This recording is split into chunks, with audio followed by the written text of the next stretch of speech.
Pushkin.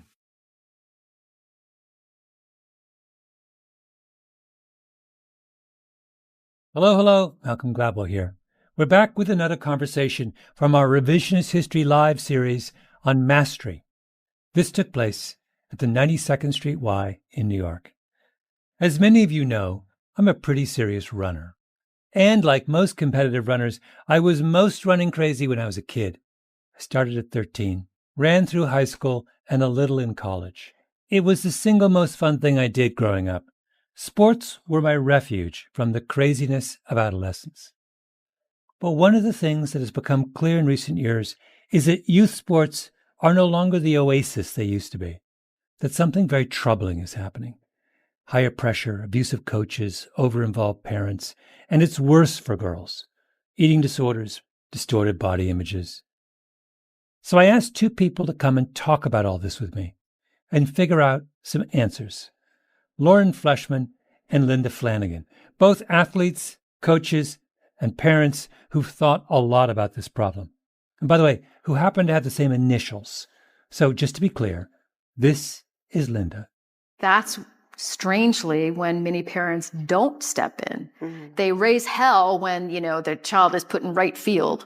But if there's just a lot of nastiness and a terrible team culture, they're quiet. Linda Flanagan, author of Take Back the Game, How Money and Mania Are Ruining Kids' Sports and Why It Matters. And here is Lauren. Truly, my sport experience always felt like it was mine. Lauren Fleshman, world-class runner, author of Good for a Girl, A Woman Running in a Man's World. Linda and Lauren gave me exactly what I wanted. I won't say we fixed kids' sports, but I do see a future worth believing in. Take a listen.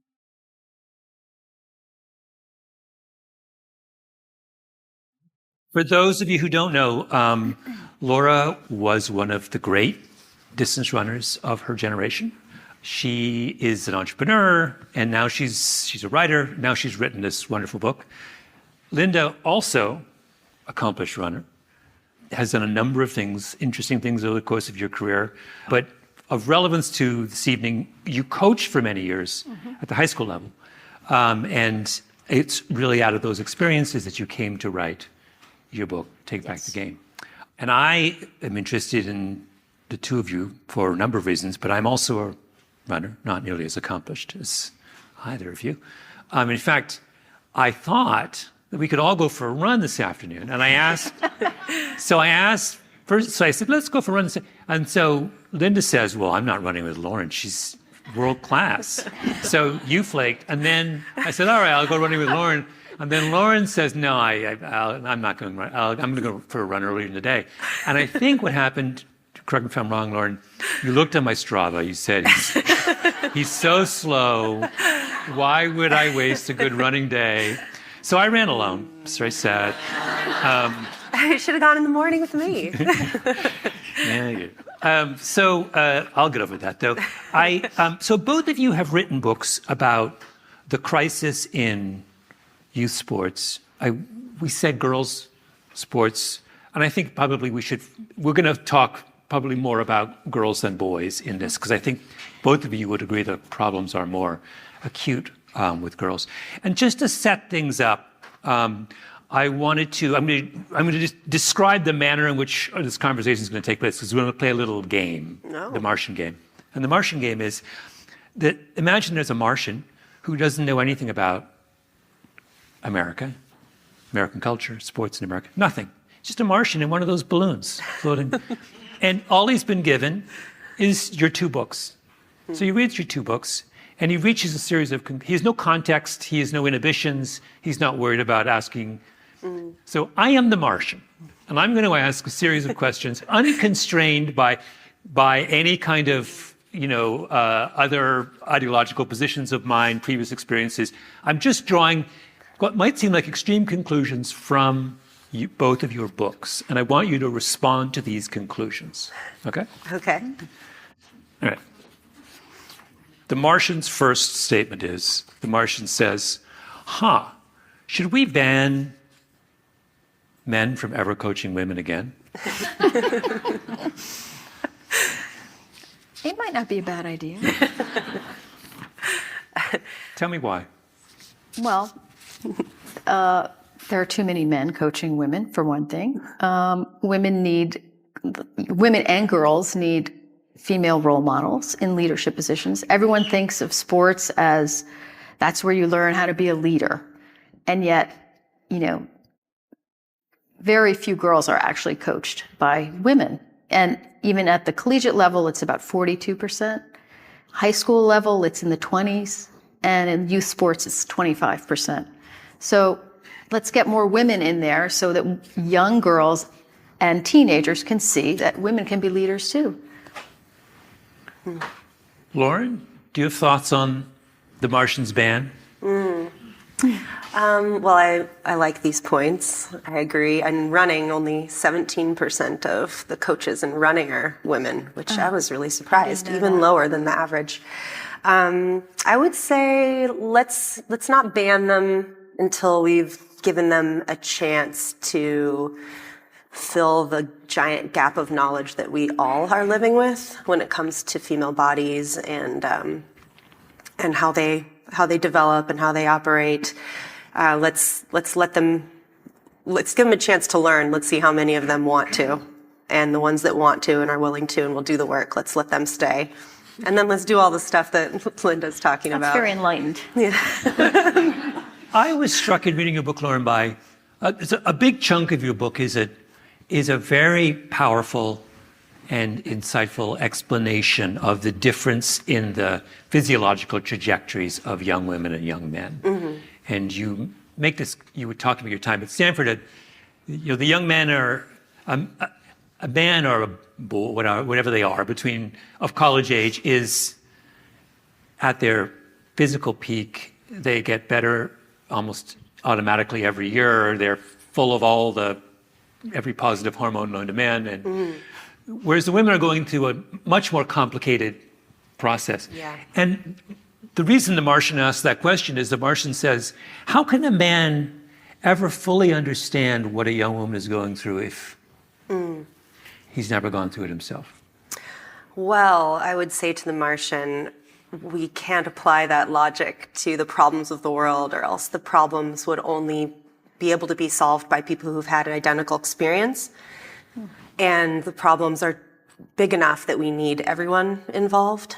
And I don't think there's anything that mysterious about the female body that anybody couldn't learn if they wanted to. It's just what we've. But we've been at it for years and years and years now. And, just reading your book and that little section, it's not, we have a largely male group of coaches, and yet we have a persistence of these kinds of problems. And I'm wondering whether, as the first step in solving the problem, is to replace them with people who maybe have a better chance of understanding. Yeah. Well, with women coaches, you have a higher likelihood that they've gone through something similar, but you also have plenty of female coaches perpetuating the same harm that their male coaches, pass down to them and repeat the culture. And so there's the knowledge is needed by female coaches too. I get a lot of messages of people who've read the book, women and men, who are like, wow, I didn't know any of this stuff. I feel really bad now. I've been coaching for 10 years, 15 years. I wish I could go back and have some different conversations with my athletes than I had. There was no understanding of why the women were making the decisions they were making, why they were their bodies were breaking down at higher rates than our male peers. We don't study female bodies enough. We don't have enough research on female bodies. So I can't really blame coaches for not knowing these things. Plus we sexualize most of the things that are specifically female, or we make them dirty. Like the menstrual cycle has this reputation for being something you can't talk about without using euphemisms. Breasts are sexualized as soon as you're 12 and a half and get them. So it makes it hard to talk about our bodies, and hard to talk about our bodies with grown-ups, especially. Mm-hmm. Linda, what did your athlete, you coached for many, many years. What did your athletes get from you as a woman that they couldn't have gotten from a man? Or do you think that there was no? I don't think that they got something from me that they couldn't get from a man. In fact, there's a man out here in the audience who I coached with, who is a fabulous coach and role model for me, who was very sensitive to the girls, feelings and wishes and dreams. So I don't. The more I think about it, I have to go back and tell the Martian that we don't need to ban male coaches, but we should be educating them along with women coaches who, as Lauren points out, are also guilty of a lot of the nonsense that we're reading about. I mean, you look at the Harvard ice hockey coach. I mean, every week there's another story about some egregious behavior on the part of a professional coach, and they're oftentimes women too. Yeah. What about this though? The second thing that I took from reading both of your books was, particularly from Lauren's, was this notion, this idea that I talked about very briefly before, about that you spent a lot of time on the book, that the trajectory of young men and women is different, and that many women have this kind of, in their late teens, early 20s, have a kind of performance plateau. Yeah. And so they observe the men getting better and better, say, every year. Many of them hit a period of a couple of years where their times are not getting better. In some cases, they're going backwards. And that triggers all kinds of... how do you deal with that issue? I mean, is there a case to be made for somehow separating out the cultures of male and female running it out at that age? So there isn't this kind of the women looking at the men and thinking they should be doing the same. I think that it's fine to have different experiences. You just need the different experiences normalized from day one. Like when the coaches are having their conversations with parents and students, that's the time to lay out, hey, we have a cross-country team or track team or basketball team, and we are working with 13 to 18-year-olds, for example. And female bodies are going to be going through something that looks more like this, which is like, if you just look at all the data on performance, it really doesn't matter what the sport is. By age 16, 17, female gains, performance gains on average are like 1 to 1.5%.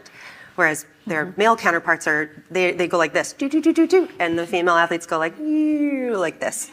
But we haven't been telling them during that stage of life that, hey, this is temporary. This is like a blip in your long-term progression, and your prime is in your mid to late 20s and beyond. So really, we just need to, every coach of an adolescent female person should be telling them, hey, this is going to be part of your normal progression. More than likely, you're going to have a plateau or even a short-term dip. I will be coaching you through that experience. As teammates, you're going to be navigating this with your teammates. Some of you will be on this part of the curve, some of you will be on this, some of you will be on this. So part of team culture needs to be supporting each other through that rocky road from day one. And not looking at it as a bad thing. It's just a different path. Like, is there going to be feelings of disappointment? Sure, and we can make space for that without pathologizing it. And that's what we've been doing, is because we don't recognize that females have this performance wave instead of this performance line. When they hit the plateau, I mean, there's parents who have been like, I sent my kid to a sports psychologist because I thought they just didn't care enough anymore. Or I sent them to a dietitian because I thought that their nutrition was sloppy. I'm like, that's just puberty. You just pathologized puberty. Yeah. But see, the trouble, I totally agree with you, and yet I think that implies that coaches have room to have the time, and that athletes are patient, and that their parents are patient. And at least in my experience with high school parents, of course, many were wonderful. I loved them. Always have to say that. You said it. Good job. Yeah. But there's this drive to achieve and to get results right away. There's not, and if they're plateauing or getting worse, then again, like, what's the problem here? And so it is about coaching education. It is, and it's also, there's some things we can't change. I mean, sport, as we know it, was built around the male body. So high school sports, we invest a ton of money in high school sports and college sports, and that's ages 13 to 22. That's a great time to be a male in sport, right? And that's why they're, I'm guessing, so integrated into our education systems. It's like and why scholarships are given out based on who's the best 17 or 18-year-old. That's a better predictor for a male-bodied person than a female-bodied person of what your future potential is. But the scholarships and that whole system was created long before female athletes were like up in there asking for their share of the scholarship pie. But now there's no getting around the fact that 17 and 18-year-olds are the ones getting offered the scholarships or not. And so that adds this enormous pressure right during development, right during your puberty experiences of change, where you're like, okay, you're telling me to accept this temporary state of plateau, but there's a lot on the line, hundreds of thousands of dollars of scholarship and opportunity. And if I just restrict my diet, if I fight puberty, if I, try to aim for this body that I've been told is the ideal performance body now, then I can give myself a chance to have those opportunities, but then you pay the price later. Well, this brings us to the Martian's second point, which is one that Linda raises explicitly in her book, which when I came to that part of your book, I was like, amen, I'm with you on this. Both as Malcolm and as the Martian. That is it time to pull the plug on athletic scholarships and preferences? If you're, Lauren, you're describing this kind of the level of pressure that is brought to bear on the 17-year-old girl at a time in her development when you can't make, a kind of reasonable prediction about so we have this whole system in place that's being driven by the enormous cost of college education, by the expectations that come with scholarships. What if we just ended them? I'm all for it. And of course, many of the kids going through it now would be like, but wait, that's not fair. That's just what we've been counting on. But, it would just, if there were no admissions advantage and no athletic scholarship of any kind available to college kids, then it would completely change the way we provide sports to kids now, because there wouldn't be this race, pardon the pun, to achieve by 13, because you might all disappear. And also, I love sports, and I'm a runner, and I think they're wonderful, but it's not clear to me why a high school athlete should get an advantage over someone who plays the oboe or who's in a choir. Like, why aren't there special dispensations for them? They aren't entitled to special scholarships or admissions advantages or a streamlined admissions process. So I think it would be more fair. I think it would also be impossible to claw it back, or at least very difficult. I really loved that part of your book, though, because I've often thought, man, if we could just get rid of the scholarships, it would release so much pressure on athletes, especially girls. I think that the pressures would just go way down. We'd be way more likely to allow development and change to happen on its timeline. But reading your book, I was like, oh my gosh, there's this whole other side of it, the whole big business of youth sports that's also driven entirely towards that same aim. And as someone who has a 9-year-old and a 5-year-old, and I'd like them to participate in sports, I don't want to be a part of that mania. I don't want to be having to travel for hours every weekend to give my kid the top performance opportunity. I want the kind of sports that you describe in your book as an ideal. And so I am for getting rid of athletic scholarships. But what had prevented me in the past was, what would we replace it with? And in your book, you also provide some really great ideas of that there are other models. And I think sometimes we lack imagination. It's really helpful to see other ways people are doing it. And I can't remember the one that you described. Maybe you could talk about it. Remind me what that would be. No, I think, certainly in Europe, they don't do youth sports like we do it at all. So, there's no school-based sports. It's the after school, it's community-based sports. So that also sets up the whole, the college level. And when I was running in England, there were no teams. There were teams, but it was completely alien to the way we do it here. And there was no coach. It was like student-led, right? Totally student-led. It was probably comparable to intramurals here. And it was very serious and organic. And I don't see why that's not, replicable here. And I think at the college level, another possible suggestion I had, which will never happen, is, well, how about if we just abolished college sports?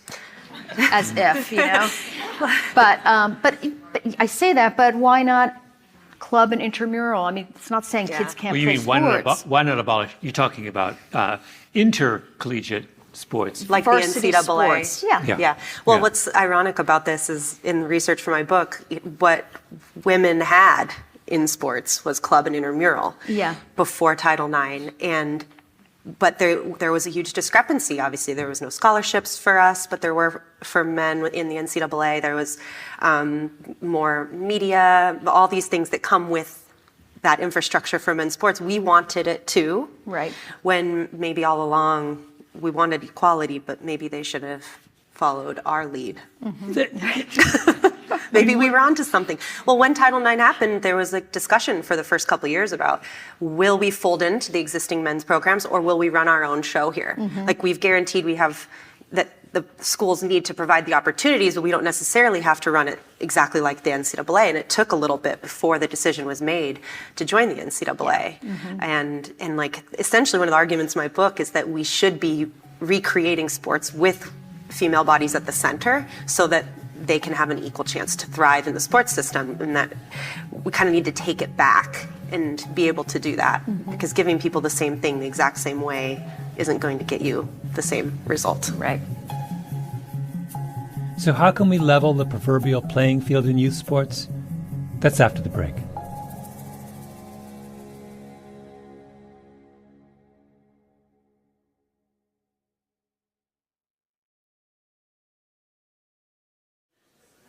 I mean, one of the things that's along these lines that I've often wondered about is whether there's an inherent contradiction between designing sports programs for the 50th percentile and designing them for the 95th percentile, and that maybe those two things are in some sense incompatible.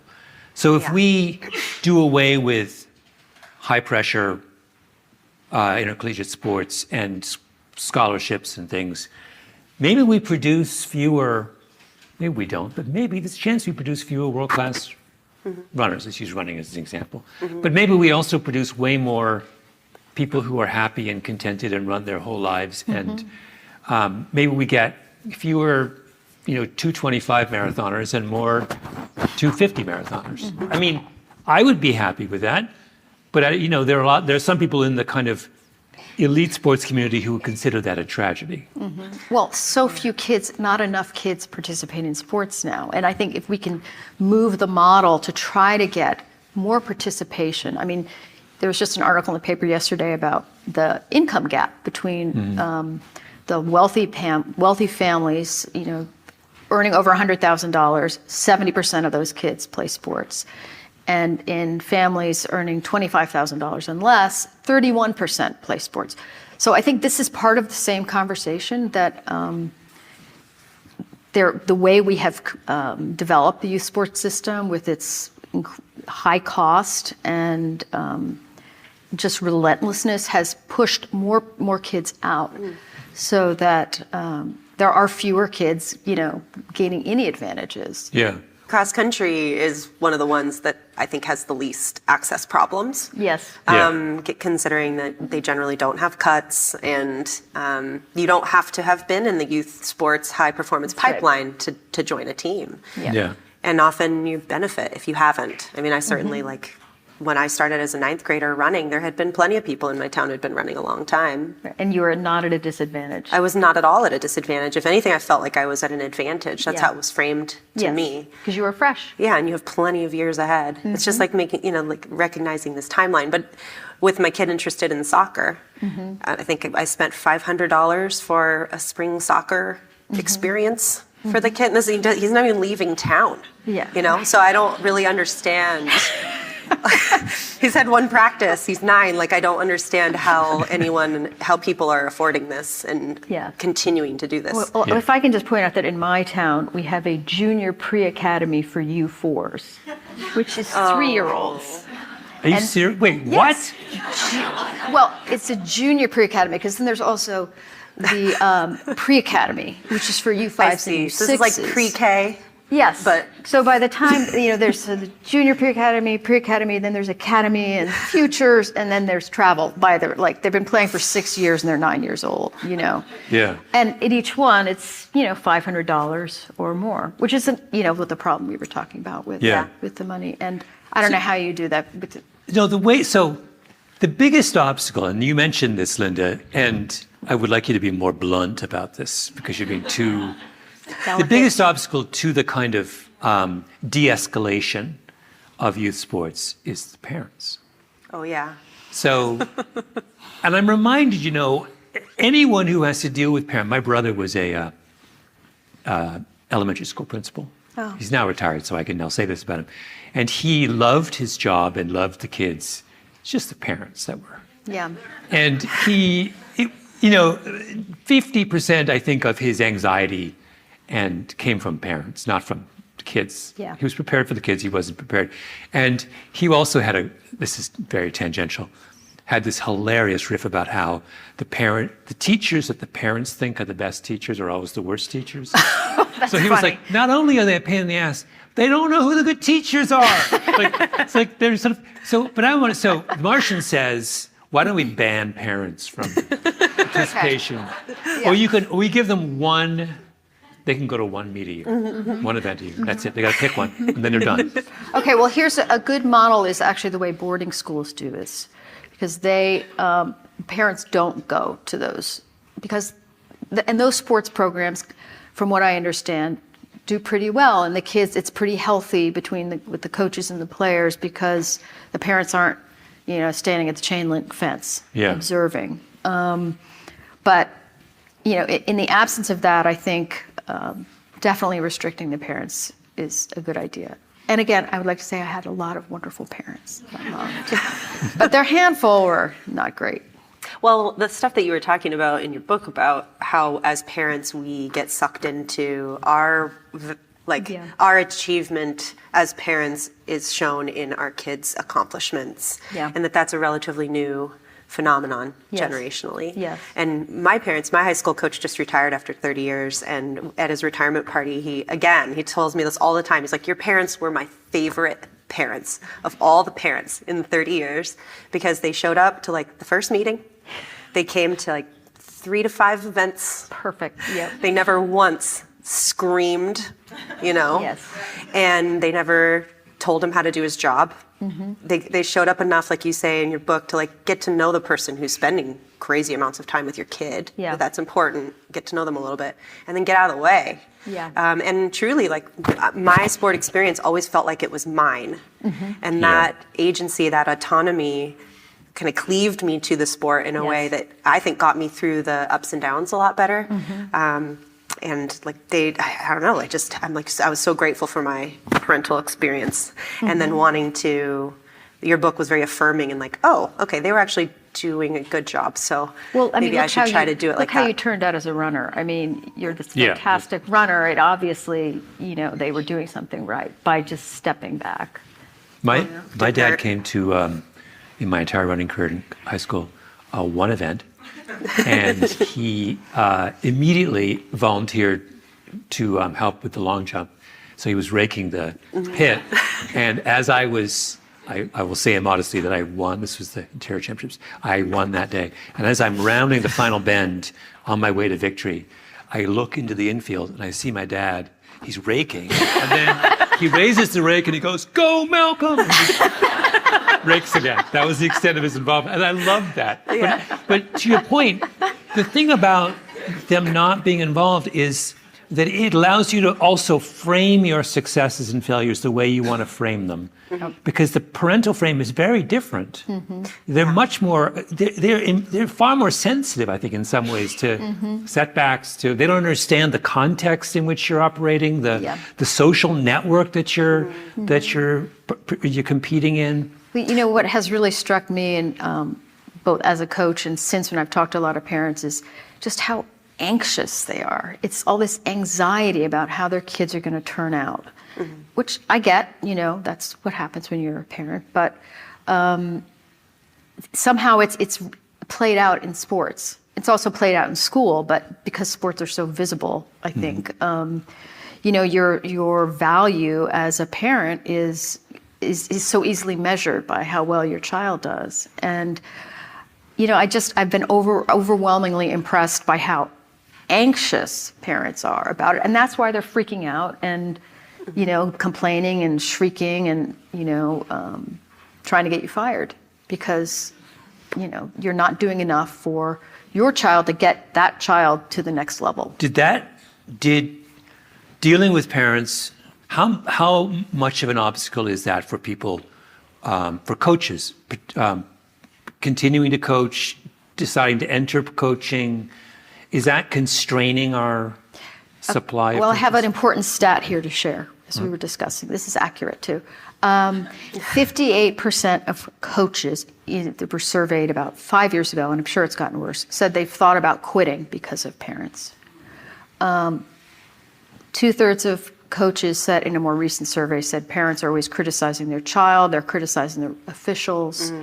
I mean, coaches are really down on parents right now. Yeah. And it's interestingly enough, in this Aspen Institute survey, that the parents were like, we love our coaches. So there's kind of this weird disconnect there. But coaches are really down on parents. And this is unfair. And I think so many parents are trying to do the right thing and don't want to be that parent. I've heard that so many times. I don't want to be that parent. But can you do more mild repeats? But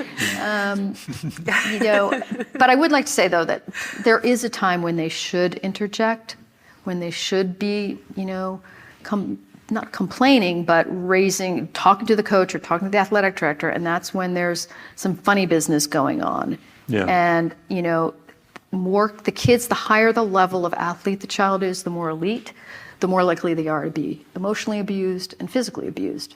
And I think that's strangely when many parents don't step in. Mm-hmm. They raise hell when, their child is put in right field. But if there's just a lot of nastiness and a terrible team culture, they're quiet as long as the team is doing well. Mm-hmm. And it's intimidating, I imagine, because you're dealing with an expert. We tend to assume that they have a method that's vetted, or they wouldn't have gotten to where they are. Well, and if they're successful in particular. Yes. But meanwhile, there's a lot of tolerance of just terrible things that we shouldn't be tolerating just because the coach has a great reputation. Yeah, that's true. Lauren, you talk quite movingly and honestly about your own father in your book. It's some of the best parts of the book. And in the beginning of the book, I thought your father came across as a much less sympathetic figure than he does by the end. And I'm wondering, how do you judge? You're the elite runner here. How do you judge your own parents? Do you think your father's role in your life helped you as a runner, was neutral, or hurt you as a runner? I think that overall he was a really positive force. He was an alcoholic, for people who haven't read the book, and he worked really long hours as a prop maker. And when he got home, there was about a 90-minute window where I could catch him sober before he would have too many drinks, where I didn't know what kind of dad I was going to get. And so I developed this habit of trying to really get his attention through excellence during those 90 minutes, because he really loved excellence in everything, music, sports, culture. It lit him up to see people at their peak doing something incredible. So I wanted to have his light on me in that way. So from that perspective, can't even really blame him for that. That's just one of those childhood things where a dynamic emerges. The alcoholism was not ideal. Definitely would have preferred that not to be there. But then, throughout my career, he was it was a constant positive, I always knew I'd be loved no matter what the result was when I came home. Mm-hmm. So even though I desperately wanted to please him and be excellent for him, he never came down on me when I failed. Mm-hmm. So from that perspective, I would like to be that kind of parent for my kids. Mm-hmm. Wait, the Martian has another question. Yes, Martian. Okay. This is the Martian's most frivolous suggestion, although maybe not. The Martian says, wonders why, given all of the body issues that afflict girls in sports, why female runners wear button huggers and crop tops. Well, it's a very easy question to answer for the Martian. It's because our culture feels that female bodies are there to be viewed, objectified, commented on, and in order to do that, they need to be wearing less fabric and tighter fitting fabric. And that is how female athletes got their start post-Title IX, was a movement to make, really, this is true, to make up for the fact that people would need to be watching inferior performances. And so they needed to be a visual spectacle. And that's where the uniform differences came from, and gender-specific clothing in sport, which of course women will say they wanted. They didn't want to be wearing like a men's extra large hoodie necessarily all the time. They wanted things that fit and performed, but it took this aesthetic angle that was, so that's why. I mean, because I read your book and then was looking at pictures of, I think it was some cross-country team, I've forgotten which, women's cross-country team. And all of a sudden I was aware of the fact that here were 5 young women, all of whom had six-packs, all of whom had not a stitch of fat on them, all of whom looked sort of shiny and healthy. And I was like, Jesus, that's a high bar for somebody who is not an elite Division I runner. Or someone, if I was a 11, 12-year-old girl thinking about running in high school, and I go online and I see that picture, that's what can we at least just wear a t-shirt and a pair of baggy shorts and just make it just that little bit easier on that 11-year-old who wants to join in? Yeah, well, the thing is that probably only, I don't think a six-pack is necessary for high performance at all. And there is a fixation with looking the part more than being the part. And the uniform creates that dynamic. I mean, it played a huge part in my life throughout my whole career. It was like, okay, my workouts are good, but like, what do I look like in my uniform? I don't look race ready, so I'm not race ready. Or the scale doesn't say I'm race ready, so I'm not race ready. Whereas like, those are not the most important indicators, not even close. And like, we have these concepts of race weight that are created and perpetuated by men primarily, who have way less monthly fluctuation hormonally, and they are being applied to female athletes as if we can somehow have a magic number on a scale that if we can stay this number, we will perform optimally based on physics formulas. But that's not how our bodies work. And then it creates this very narrow band that you have to try to exist in and achieve in order to be viewed as elite. And I mean, I watched it happen on my teams where women who didn't look like that were shamed, made to feel like they weren't committed enough just because they didn't have the six-pack. It didn't really matter how fast they were running. That's your college team? Yeah. Because in our town, the high school girls wear those uniforms. Yeah. I just think that's terrible. I just think that there's not a performance advantage. No, so, or the men and boys would do it. Yeah. Wait, so let's just. Linda, at the school you coached at, so you were coaching girls cross country. Did they wear? Oh no, there's no way I would have let them. Oh, you put your foot down. One of my favorite images of Des Linden when she won the Boston Marathon. She's wearing those baggy shorts. Oh yeah. And for some reason, it's just the whole thing is so fantastic and badass, and like, I just realized it's much more powerful emotionally to watch her because she's not pretending to be or wearing that uniform. She's just sort of being her. Yeah, she's just wearing the things she wants to wear. Wasn't she also wearing basically a parachute of a running jacket? Like, I feel like she was wearing a jacket when she won the marathon. The whole thing was like, ski. Wow, yeah. There was a time, for those of you who don't, Des Linden is a very, very, very, very good American marathoner who won the year. There was a year that the Boston Marathon took place in a gale. And the only way you could win, I mean, it was so nuts that, like, the only way you could win is if you were the single toughest, most badass runner. Yeah. And Des Linden just sailed through. I wept the last 3 miles of that, watching it on TV. I was like, That was I so could not beautiful. believe how emotional it was. She broke an incredibly long drought in the event for American Winner. Oh, to win it. American Yeah, and her book's coming out in like a week, I think. That's right. We should really do And it it- again with Des. yeah, And definitely. Maybe she'll go running with me, unlike two of you. When we return, we don't find me a running partner, but we do settle on a grand solution to fix youth sports once and for all.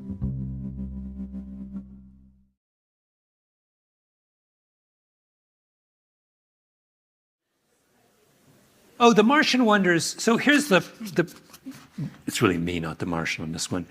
I ran competitively in high school and stopped for 35 years and started again. didn't know And I that. stopped because although I was very successful as a runner, the pressure, I was 13 and 14 and 15, and I found the pressure of racing, it grew unbearable. And I just couldn't do it anymore. And I lost track of how much joy I found in running and got consumed by the fact that the only measure of me as a runner was whether I could win a race. And I lost out on 35 years of pleasure as a result of That's this. too bad. And now I'm wondering, should we, since we're banning stuff, lots of stuff, should we be banning kind of serious competition until, I don't know, 15 or 16 or something? Should we push out is there any reason why 13-year-olds should be competing at the national level? No, in my view. Well, I was at the Milrose Games about 6 weeks ago and noticed that they had a race for the fastest 8-year-olds in the world. And they had these tiny children lined up, and then they, from different countries. I don't know where they came from, but they all ran like the same time, like ridiculously fast. And this is one, we were talking about before. You mentioned various models for doing things. We don't need to do the national championships at age 13 and 12. Like maybe in a lot of sports around this country, there are these ridiculous championships of like little children, and there's no reason for that. And the country that doesn't do this is Norway, and they have incredibly robust participation and then like great success with their athletes after. So I would tell the Martian, let's forget the championships. You know at what? least before 15, say. I did this recently, and I can't remember whether it was 15-year-olds or 16-year-olds. Someone made a list of the top English 16-year-old male milers, 1,500-meter runners, over the last 30 or some odd years. And the question raised was, how many of them went on to be world-class adult milers? And the answer was such a small number that it was like, you're like, wait, what? So if we're doing sports at that age because we're trying to identify people who will be talented as adult athletes, it's just about the worst predictor imaginable. Yeah, it's not Yes. working. No. So It's not and I working. was just thinking in this story, like the reason why we have the national championships is for the adults Exactly. and for the sponsors and the people who want to make money hosting it and Yeah. and getting the TV rights and all that stuff. It's like, show me the 8-year-old who's like, I want to race the best 8-year-olds in the world. Mom, can you look that up? That exists, That's right. Hold on. Let's go to some questions. For Linda, how do you, as a coach, solve the problem that you're more likely to favor the gifted ones than the not so gifted ones? Is that a problem? Well, I don't know exactly. I mean, I think you have to be aware of the fact that you may have, favorites. And I mean, I would say it's more about favoritism because sometimes the best one is not your favorite. So I think it's just takes awareness on the part of the coach to recognize that it's not building the team to focus solely on the best girls. Yeah. I mean, it's hard. I mean, Lauren, if I was your high school coach, I would be famous, right? I don't know. Do you know my high school coach? I mean, within. No, my point is that there's a natural the kind of the success of the athlete invariably reflects back on the coach in ways that is not always sometimes fair, but not always fair. The story didn't make the book, but and I'm still a little bit upset about it. No, I'm just kidding. But my high school coach, by the time my senior year came around, he was getting really swept up in the accolades and how it reflected on him. And there was some indoor meet that we'd never focused on from Southern California. Like indoor track is not really a thing, but there is this one place that you can do it with a wooden track. And so we would go and sort of have a relay every year there. But he's like, no, you're going to run the Invitational Mile and the Invitational 2 Mile. These used to be prestigious races 25 years ago. I want to coach someone who wins these races. And so we were training over Christmas break for the first time ever, like doing these hard workouts in a time of year when normally we're just going on fun runs. I was not enjoying myself. I was feeling tired from the cross country season. And when we got there, I ran the first race, did terribly. And I was like, I don't want to do the second race. And he's like, no, you need to do the second race. This is a big opportunity. He's like pushing me to do it. And I was like, Coach, I'm not your racehorse. And he loves telling that story to people. He'll bust out laughing. He's like, can you believe that? Can you believe she said that to me? But then he apologized in the car later. He was like, he actually said, he's like, I was getting swept up. I was making it about me. I wanted that. Yeah. And you never wanted it. And I just wasn't listening to you when you were trying to tell me. So it's real. It's a rare Coach pressure, man. That's a rare coach. So we had a whole series of things we wanted to ban. Oh, yes. Can we, so we wanted to ban bun huggers and crop tops. Men, I think, were on there. What's that? Men were on there, I think.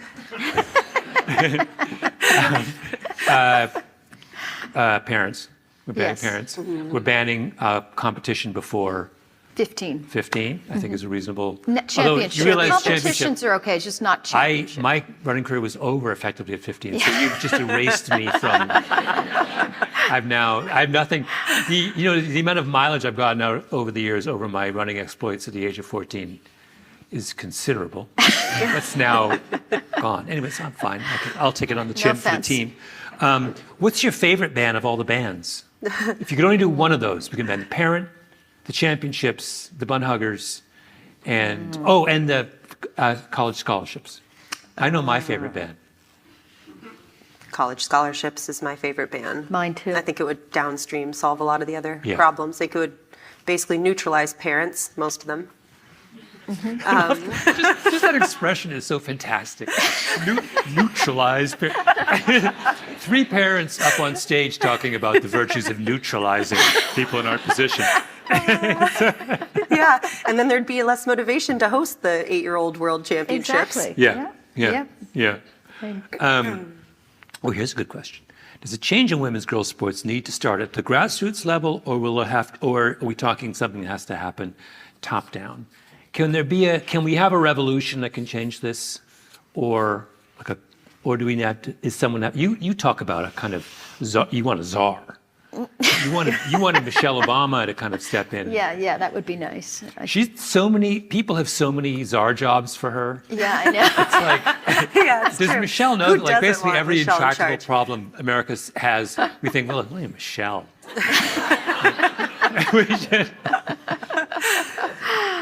I think it has to be both. I know that's a bit of a cop-out. But, okay, let's start with the top, though. If we ban the scholarships, that is going to have this trickle-down effect. And it's going to, permeate all the way down.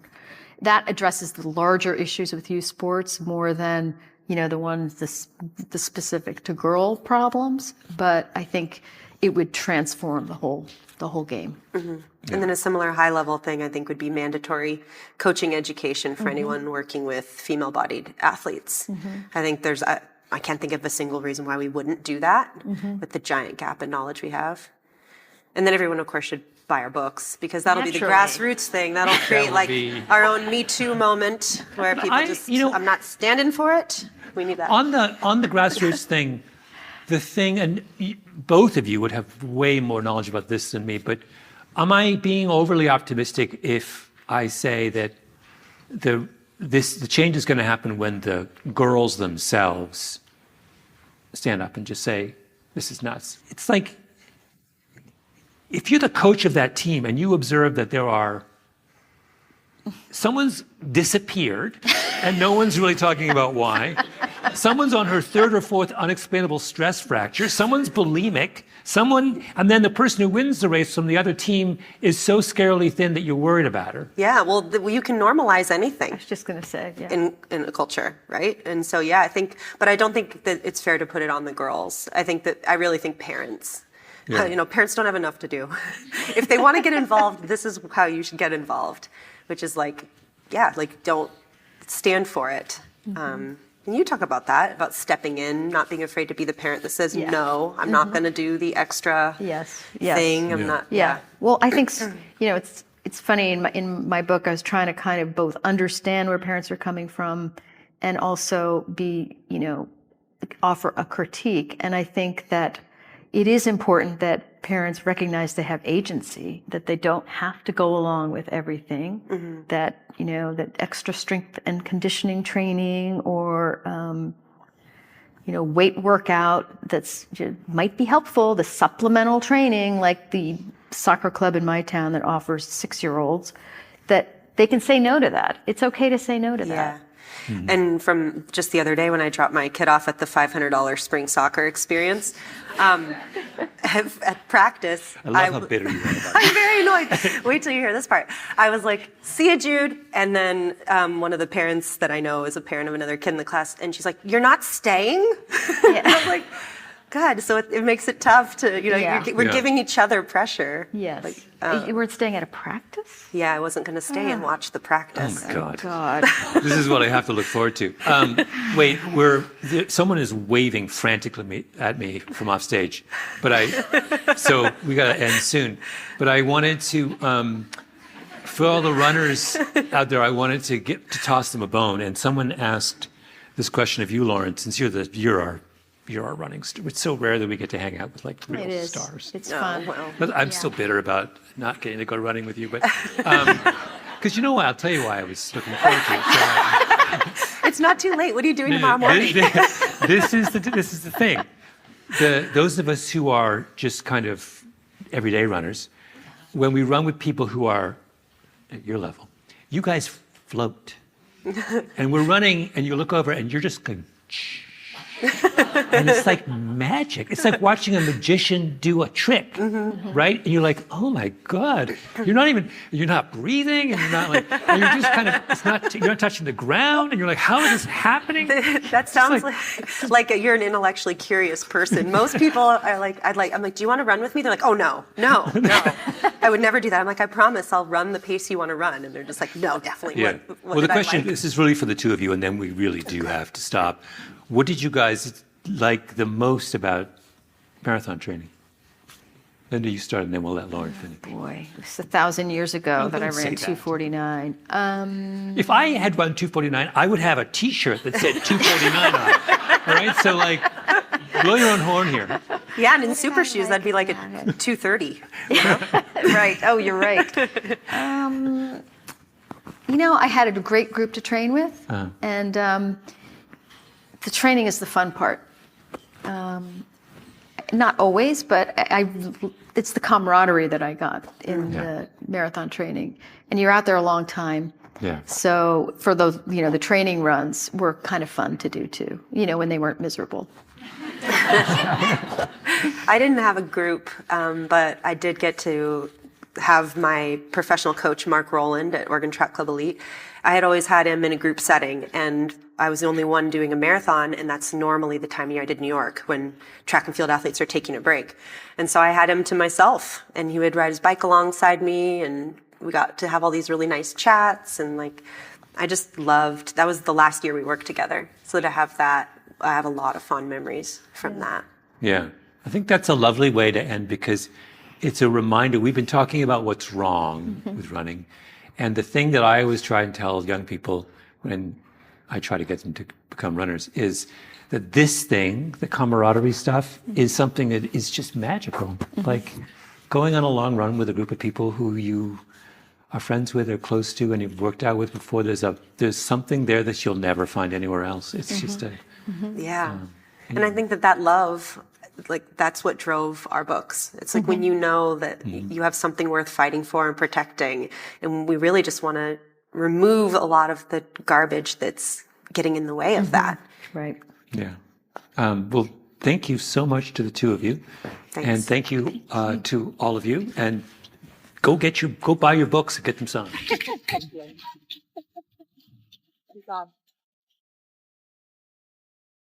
This episode of Revisionist History was produced by Lee Mengistu with Kiara Powell, Ben Nadaf Haffrey, and Jacob Smith. Fact-checking by Kishelle Williams and Tolly Emlin. Our showrunner is Peter Clowney. Original scoring by Luis Guerra, mastering by Sarah Bruguer, and engineering by Nina Lawrence. Special thanks to the 92nd Street Y crew and my panel of potential running partners, Lauren Fleshman and Linda Flanagan. I'm Malcolm Gladwell.